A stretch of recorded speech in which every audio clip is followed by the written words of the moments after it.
Every year when I was growing up, my mum made a traditional Christmas pudding. Now I'm getting her back in the kitchen to help me cook my updated version, a modern, light steam pudding with whiskey cream.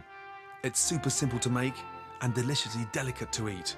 And it can be flambéed at the table so you don't miss out on all that drama.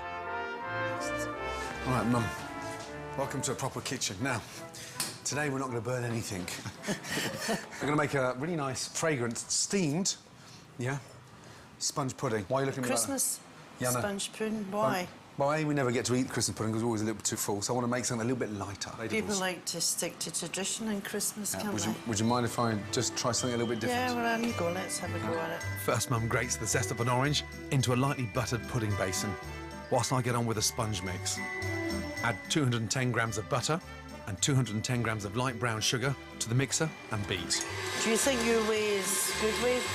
Trust me, Mum, I know it's my kitchen, but there's only one way, and that is my way. Oh, don't be cheeky now. Is that enough, Chef?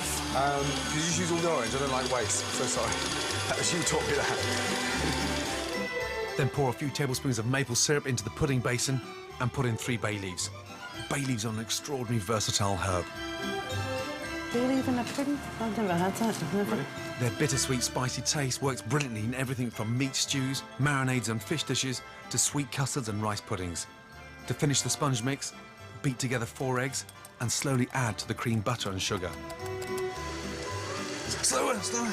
And again, please, nice and slow. Slowly. There you go. Right, now, flour and baking powder. Sieve in 100 grams of self-raising flour and 3 teaspoons of baking powder. Then add a teaspoon of ground cloves. Gives that really nice sort of aniseedy richness to it. There you are. Okay, thank you. Can you look at the measurement? So, You kept that nice. right, a little pinch of salt. And I'm just going to give that a nice little mix. Fold that flour in. Why don't you use the whisk when you're doing that? Because I want to knock all that air out there. Now, into the bowl. Okay.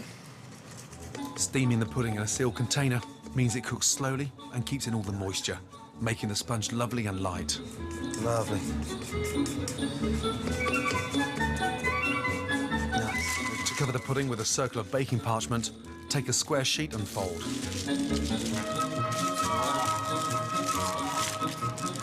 Yeah, over halfway. See? Now, that's going to fit lovely. And a little bit of butter. Butter one side so it doesn't stick when the pudding cooks. Top that up.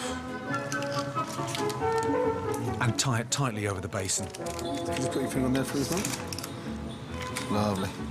Tin foil, shiny side out, and twist at the end. Once the pudding's sealed, place a ramekin in the pan. This keeps the basin off the bottom so it can steam evenly. I used to put a wee saucer in the bottom of it. A little saucer? Really? Pour in hot water, pop in the pudding and steam for 1.5 hours, topping it up with hot water if it boils dry.